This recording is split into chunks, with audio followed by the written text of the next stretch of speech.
This is Gordon Causey, and you are listening to the Wisdom and Knowledge 5 podcast. My partner, Mark, is not here today, but I'm thrilled to have the opportunity to talk with two gentlemen involved with what I consider to be perhaps the most significant movie, most important movie of 2023. The name of the movie is The Essential Church. I'm joined by the director of the film, and that is Shannon Halliday, and by the producer, Jacob Hoffman. Gentlemen, thank you so much for taking the time to be with me. Thanks for having us on. Thank you. I want to start right from the beginning. When did you get this idea to do a movie? I mean, we've all been through the COVID era. Most people will be aware of the stance that John MacArthur and the Grace Community Church took, not just John MacArthur himself, but the leadership within the church. But when was the decision made to do a documentary type film centering on your experience? During our lawsuit at our church, there was a lot of information that was going around and a lot of things that we weren't really allowed to talk about because we were in an active lawsuit. So I think the idea kind of came from us originally wanting to share that with everyone once the time was right, once the lawsuit was done, to kind of help our church and others that were watching what was going on to understand why the decisions were being made behind closed doors. And that was kind of the inception of it.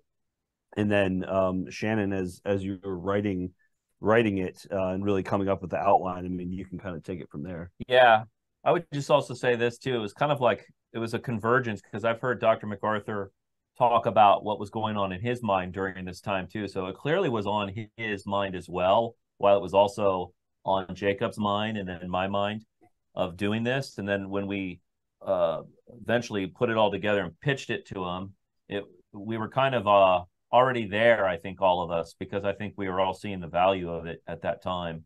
So yeah, I just put together how I would tell that story, and it was important to me after looking at also I lived through it, but looking at our statement, Christ not Caesar, how they reference church history, and I really thought that needs to be a big part of the film, the church history aspect of this conflict, because it is this ancient conflict that has happened over and over again.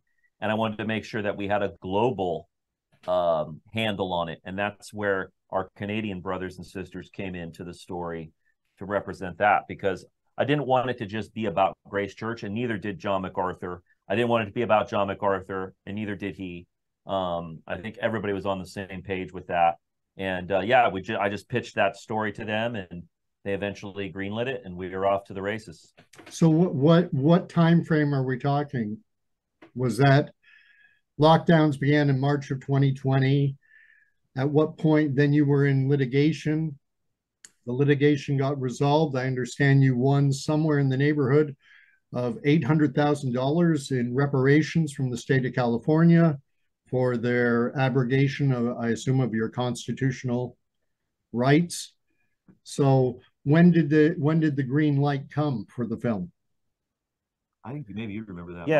Yeah, it was lockdown started 2020, so I think the idea was kind of percolating around 2021 or end of 2020, and then we actually began working on it toward the end. I guess we got the green light end of 2021. Yeah, because it was 2 years, basically 2 years from start to finish. Yeah, that we were working on it. So yeah. And you mentioned that you didn't just want to fixate on Grace Community Church and didn't want to just fixate on John MacArthur. So you brought in, I got my wrong shoulder, Canadian flag back there. I'm up in Canada, and I followed closely what was going on with James Coates, what went on with Tim Stevens, and why those James Coates, he is a graduate of Dr. MacArthur's seminary, is he not? Yeah, he was a graduate, and when we got news of his arrest, the church was told that by Dr. MacArthur. I remember the service where he made that clear to us, and we began just in prayer for them and sending letters of encouragement to him and his family and to that church, encouraging that Grace Life Church. So that's really how he was introduced to us, because he was connected to us. So we heard about his struggle and what was going on. And then go ahead. Yeah, and then Tim Stevens. I imagine that's what you're going to ask next. Yes. Yeah, that's Tim. I learned about through James. So as I talked to James, I learned about Tim's story, and I learned about a couple other stories as well. I just couldn't include them all. I learned about Jacob Rayom, who originally I was going to go up and interview, but we just ran out of time and money, and I had to pick where I was at, and so I just kept it with Tim and James. But I would have loved to include more. I just couldn't. Yeah. So Tim was connected to James because Tim and him were friends, and they were encouraging one another and talking to one another and strategizing with one another. So he was part of that story. And Tim's story I'm so glad, because Tim's story is amazing and really brings a heart to the film that it needs. And both of them show the real stakes in the film. That the film that a story needs stakes, right? And they show the stakes. And so, and for those unaware and who haven't seen the movie, I have myself, not being in Canada where it has not been released, I have not seen it, but I've seen the trailers, and I followed this story closely. What happened to Pastor Stevens? He had a church service in Ralph Klein Park in Calgary, and they found him out with a drone. And then eventually, after one failed arrest, they came and got him and arrested him in front of he has 7 or 8 children. And they arrested him in front of his children. That was gut-wrenching to have to watch it. And let's move on to reaction. You're going to get 2 types of reactions to this type of movie: to churches that did not abide by the mandated health regulations. And most churches complied with those regulations. Yeah. And there's a tendency, I think it's just part of human nature, to want to find justification for the stance which you took. And some might argue you're seeking justification for the stance that Grace Community Church took, Grace Life, First Trinity Baptist in Calgary. What was the reaction to the film when it came out from those who did not agree with the stance you took? Yeah, I saw the reactions I saw a lot of was on Twitter when we first came out, and it was all a buzz. And I saw a lot of folks, the folks that were critical of just the concept, they actually had not seen the film. And what they were saying about the film was that this was a cult of personality. This was all about John MacArthur. Some people tried to claim that we were connecting ourselves to the martyrs of the past and saying we suffered the same thing, which clearly, obviously, is not the case. But there was a lot of criticisms like that you could tell the person didn't actually watch the film. I actually got involved in a little Twitter battle. I guess it's called X now, a little X battle with some of them. And I saw that some of them deleted their tweets later because they really hadn't seen the film and they were criticizing things. I was like, this doesn't even make sense. So it was interesting. Now in the movie, it's interesting, 5 Canadian pastors went to jail in total. And then there were others who were heavily fined, like Trinity Baptist in Waterloo, Jacob Rayom's church. I actually went there one Sunday in July of 2021 when their building was actually physically locked down, and we met outside on the lawn on the property, and there were hundreds of people there. But you could have looked at there's so many more pastors in the United States as well who kept their doors open. So you didn't want to make an 8-hour long movie or a mini series. you focused in on the movie, I understand it, on English history, British parliamentary history. And when the British Parliament tried to dictate to the churches their manner of worship, specifically introducing this Book of Common Prayer as opposed to using the scriptures. And there are so many examples throughout church history of times where the governing authorities that of the day have tried to impose their will on the Big C church. Why did you focus in on that specific example? Yeah, well, first of all, those specific examples were referenced in the statement, Christ not Caesar. So that was the first breadcrumb, if you will, that was leading me to that. So I wanted to see why the elders of our church was using that as a reference. And the more I researched, I saw the parallels that they were referring to. It was an attempt to regulate church and have them do church in a certain way. And the congregants of that church, of just the greater church in Scotland and then also in England, had to deal with this idea of where does the state's authority end? And is this really their jurisdiction? And they had to really wrestle through those concepts and come to a conclusion of why they can tell the state, no, you actually don't have any jurisdiction in the church. We submit to Christ, who is our head, and he has dictated in his word what we are to do, and we're to submit to him, our hearts to him, and we'll go from there. But you really don't have any say in the matter. Then they said to the king, you can be a member of the church, but you can't be the head of the church. So it was all about the head of the church. Who is the head of the church? Who is the one who's dictated to us what church should be like? And do we ever give that over to the state? And they rightfully came to the conclusion that you don't. There isn't any time where we would ever give that to the state. Well, we can heed a warning from the state, but we don't give them authority in our church. And so, yeah. And there are other parallels there that were very uncanny, because later in the Great Ejection, where they ejected over 2,000 preachers, they also saw that people were still meeting secretly and having church. And then to get around that, they came up with a conventicle act. Yeah, and they 6 people. Yeah, that's right. And it was like you can only go over a certain amount of people, and they have to be family members, nobody that's not your family. And I thought that is fascinating, because that's what they're telling us today. And I'm like, how is that possible? And I thought that was just such an interesting parallel. So yeah.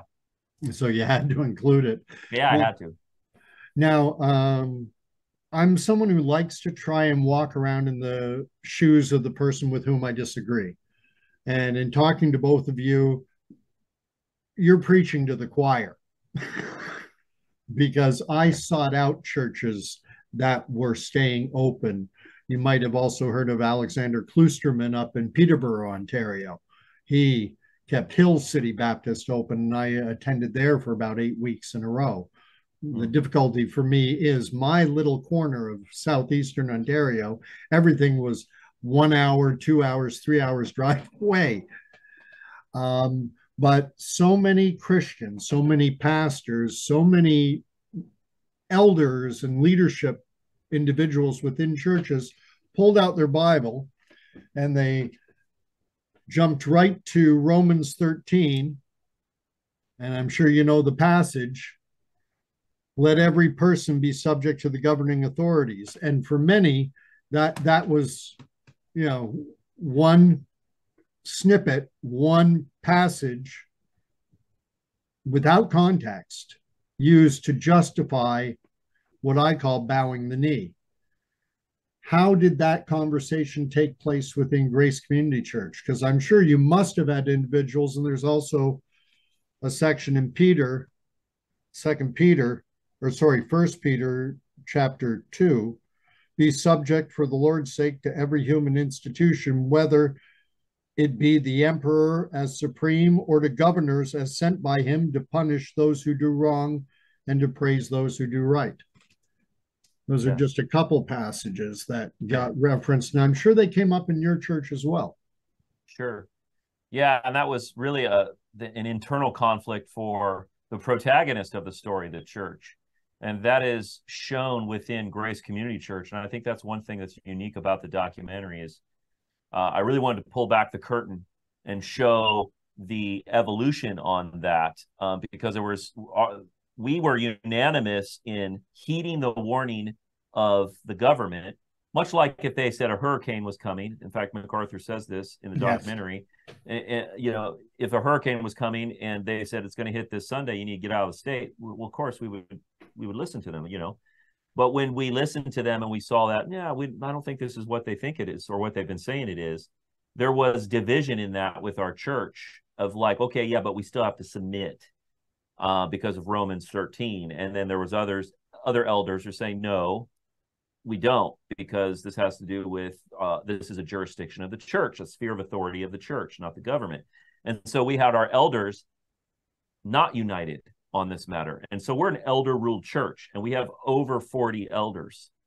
So we have a principle of unanimity. So they have to be united in order for a decision to be made. So now we went from we're going to stay closed to now that's our position. And until they get united, we are closed.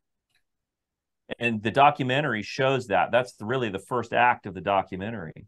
So they have to work through these themes of Romans 13 or these verses and wrestle with this. And we, in fact, one of our elders, Mike Riccardi, was kind enough to just kind of show his evolution on that matter. And we can see how he studies this. And he goes to commentaries like from Martin Lloyd-Jones in Romans 13, which is an excellent commentary on that. And he starts to change his mind, and a lot of elders did.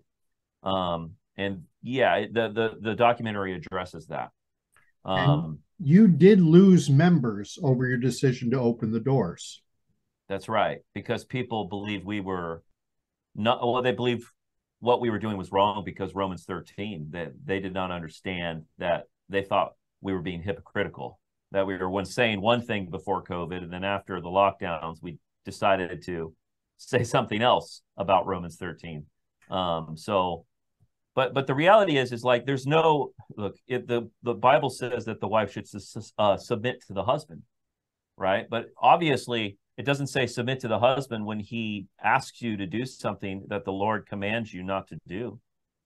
Excellent point. Yeah, so there's not some kind of like blank check that is given to the government for the Christian to just obey blindly. Of course, that's the case. And this is a case where we are commanded to go to church and gather together. And Hebrews 10. Yeah, that's right. And he was saying in Hebrews 10, he was saying that to them in the face of persecution. They could lose their life going to church. So it clearly was not about their safety. That's not what he was concerned about.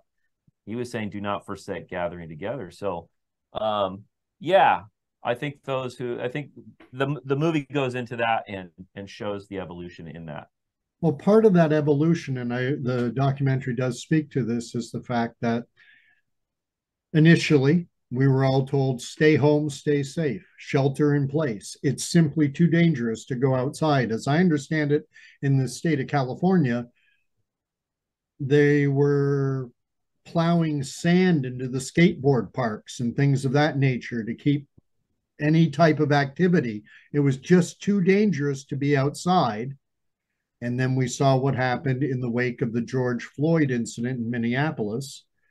And even up here in Canada, all of a sudden we had our prime minister and our premier, which is akin to the governor, endorsing massive outdoor demonstrations and rallies, people shoulder to shoulder. And at that point, I was amazed that more eyes did not open up.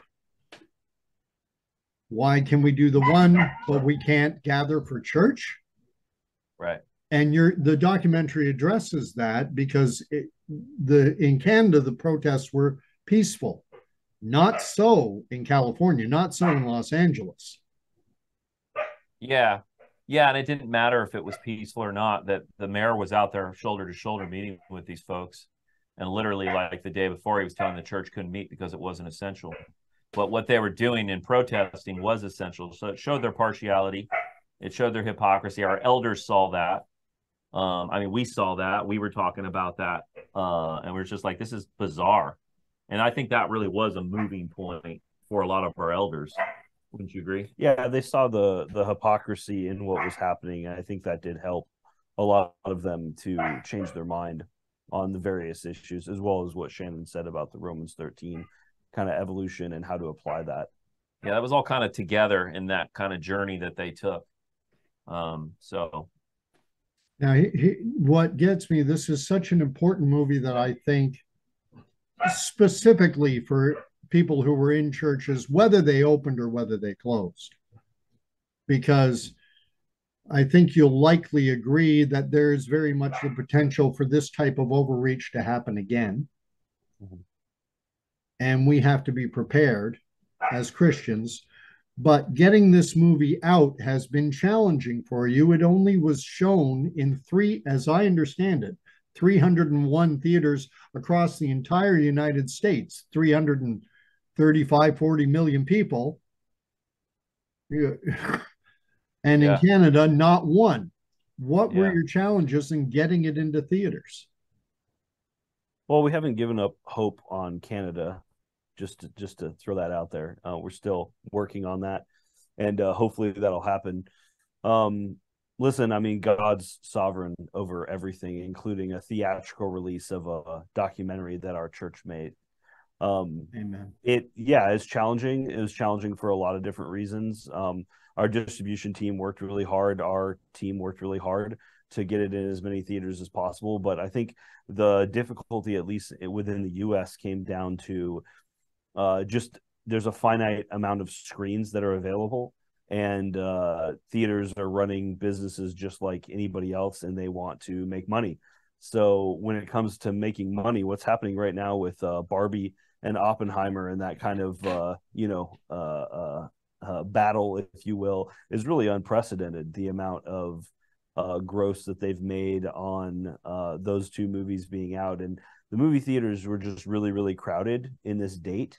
Sound of Freedom, most people have heard of, is one of those movies that's definitely not coming from a big studio. Angel Studios is the one putting that one forth, and they've done a good job of taking over some of the screens from some of the bigger studios, and those studios were not happy about that. And I think there was a lot of politics involved that people didn't see. Paramount very upset, other studios very upset about screens. And so when it comes to our church and our movie, we're very low on the totem pole, if you will. So what we were told was, we'll give you some screens and we'll see if you can sell tickets, if you can perform well. So we got 301 screens, as you said, for the opening date. And we did well.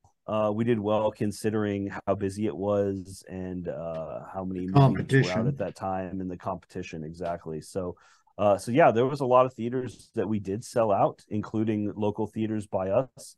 But come the following Monday, we lost 75% of them due to this, with them wanting to give screens to other movies. So, it definitely was a struggle for sure. We were dead set on releasing the movie on July 28th because for everyone that has seen the movie, there's a significant date on July 23rd that took place, and it's prominent in the movie. So it has a bigger meaning to people when they see it. So we wanted to be as close to that date as possible. And at the time when we chose that date and we had our marketing plan around it and everything that we worked on, it wasn't as crowded of a release date as it ended up being. So yeah, as far as Canada goes, we've had some conversations, some good ones there.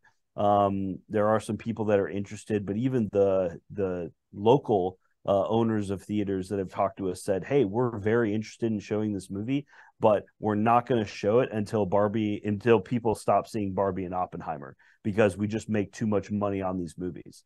So like I said, we haven't given up hope, but that's apparently what most people want to watch right now. So haven't seen any of them, and I haven't seen Sound of Freedom either. Okay. But If you're a pastor at a church or an elder or even just a congregant, how can you get the movie on Blu-ray, on DVD, and can you screen it can a church screen it for themselves? Yeah, this is kind of the big question everybody keeps asking. So we released on the 28th of July, and in order to be in theaters, we had to make certain concessions, which everyone does, to say, oh, we won't release it anywhere else, streaming and various things like that for a certain amount of days. So that was 30 days for us. So really that 30 days is up end of this month, August 31st, September 1st, right in that range. So when we weren't able to get into more theaters, we just pivoted really quickly into DVD, Blu-ray options. So we've been allowing people to do pre-orders there. Hopefully in the next week or so, we're going to have those in and we're going to start shipping those out. So that'll be, how we'll get the movie out to most people. And then we're working on streaming deals right now as well to try to get it in front of as many people as possible on some of the major streaming platforms. I don't have any details on that yet as we're still working through it. But the best thing people can do is go to our website, and all of our information is on there. We're keeping everybody up to date on whether, theaters for ticket sales, for Blu-ray DVD options and streaming options. So essentialchurchmovie.com, subscribing there is the best way people can stay up to date. And we know there's a lot of people in Canada that are interested in this movie. One thing I'll add specifically for the Canadian audience that's watching is that we're working with one of our ministry partners, Grace to You. That's a very prominent ministry partner with us for Pastor John MacArthur. And they have distribution for books and various things in Canada that has been a little bit of an obstacle for us getting the DVD per shipping regulations and costs over to Canada. So we're excited about partnering with them so that we can get DVDs in people's hands in Canada much easier. So that's going to be happening here in the next week or so as well. And anyone that's interested in showing it in a church, doing a screening, things like that, we're encouraging them to reach out to us and or purchase a DVD and show it to people, have them watch it, things like that. Well, given that am firmly of the opinion that this, and it seems you're of a similar opinion, that we could see a rinse and repeat. We could see similar actions come down the pipe at some point. I think it's important for people to watch a movie like this. Is there anything? I think we should wrap it up at this point. Shorter is better. It drives more engagement. So. Appreciate you coming on so much. Essentialchurch.com? Essentialchurchmovie.com. You can scroll to the bottom of the homepage and subscribe there. It's essentialchurchmovie.com. And one thing I'd add is that the DVDs and the Blu-rays have extra interview footage, correct? Great. Yeah. Like Scott Atlas and some other folks that we interviewed but didn't make the documentary necessarily, but have some valuable content and information there that I think people would find interesting. So we have bonus features like that on the DVD and the Blu-ray. Very good. Well, Shannon, Jacob, thank you so much for being with me today. Flying solo without my normal partner, Mark. And if you enjoyed this video, everyone knows the drill. Like, share, subscribe, and go see The Essential Church. And if you can't go see it, go visit the website and order yourself a copy.